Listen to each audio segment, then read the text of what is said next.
People who have great ability to concentrate, great ability to focus, great ability to define and stay consistently within their priorities tend to be very successful in this world.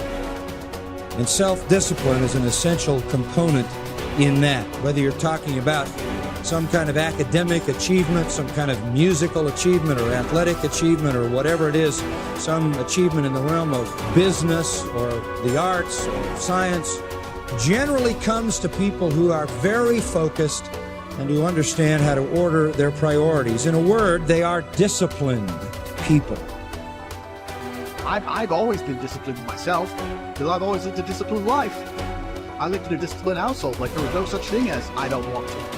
So even now, if I wake up and I don't want to do something, I don't need someone to tell me to do it, so I'll do it anyway. Being a man isn't about not feeling things. It's about acting the way you're supposed to act, regardless of how you feel. We act. We're men of action. We get things done. So the world got built. All of it. You need to become a man of action. Stop worrying about how you feel. Stop worrying about what you're supposed to be doing. How about that? But what happens is, if you believe that there's very little potential, how much action are you going to take? Nothing, little.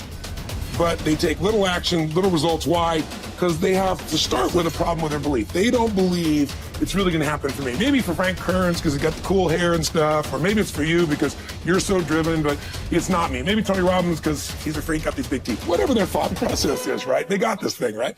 And when you take a little potential with a little action, what kind of results do you get? Lousy little results. And when you get little results, what does that do to your belief? You go, see, I told you this was a waste of time. And then what happens? You tap even less potential. You take even less action. You get even worse results, and your belief gets even weaker. And this sucker feeds on itself until you are in a downward spiral. It's poisonous. It's poisonous and it's self-fulfilling.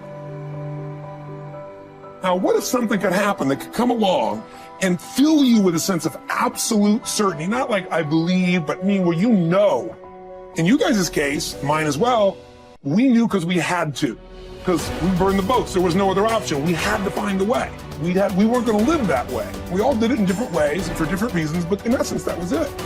If you get yourself in a state of certainty that this is going to work, I'm going to find a way, and if this doesn't work, I will make the way, then you tap a lot more potential. And when you're certain in your potential, you take massive action. When you take massive action, you really believe in something, you get great results. When you get great results, your brain goes, see, I told you I was a stud. I told you this thing would work out. Now you're even stronger. You tap more potential, take greater action, greater results. That's how you went from $300 in a week to 2,500 in 5 days to 100,000 in a month to $1 million in a day. Same thing with you. And we get momentum. That's why the rich get richer and the poor get poorer. If you just make a decision, it can be sometimes the day that starts you on a brand new journey. Sometimes when you look back on it, the day that you decided was just about as exciting as the day when you finally accomplished the project. That when you finally made the decision, you finally, got through whatever barriers kept you from making that decision, and finally you made a decision. Now, some decisions are incidental and some are small, and some, are part of a working day. But sometimes decision-making can be one of the most important days of your life. Maybe a decision you've postponed, and now you understand the penalty of postponing that decision. You've got to do something, and finally you come to the conclusion, today is the day. I now decide. And whether you decide on a new direction, whether you decide on a refinement in philosophy, whether you decide to act when before you haven't acted, you decide on a series of things that you're going to do, you decide. Deciding can be such an incredibly important, very exciting, inspirational day. So that can be an incredible source of inspiration. Now, if you don't follow through, it's not going to last all that long. If you decide and then, postpone and you decide but you still don't get to it for a week or a month or a year, soon all that energy and that source of inspiration is all dissipated. I believe that the single most important skill is the ability to make effective decisions, because everything comes from decision. You only get new results if you take new actions. You only take new actions if that decision comes first. In other words, decision is the father or mother of all action.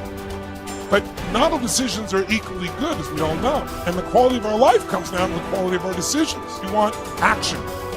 Action means you have to make some decisions along the way. And decisions, most people are so afraid to make the wrong decision, they don't make any decision. That is what you really need to be afraid of, being stagnant. So, get up and go. That idea isn't going to execute itself. You have to do it, and you have to do it now. Don't wait anymore. Don't think anymore. Don't plan anymore. Don't contemplate anymore. Don't make any more excuses or justifications. Don't rationalize anything else. No. Take the risk. Take the gamble. Take action now. No complacency.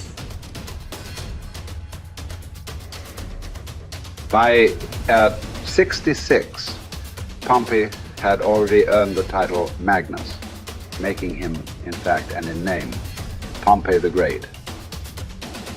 He had reconquered Spain. He had served as Rome's consul not once but twice. He had defeated Spartacus in the Third Servile War. And now he was being sent to dispatch the Cilician pirates who terrorized the Mediterranean. Before he left, he stopped for a private consultation with the Stoic philosopher Posidonius, one of the great minds of the ancient world. Posidonius's advice might have seemed rather redundant.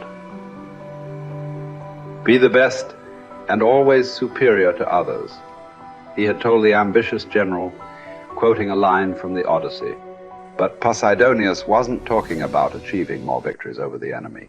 He was talking about conquering the self, not honors, but being honorable. Plutarch tells us about a far less famous general and statesman in Greece, many generations before Pompey.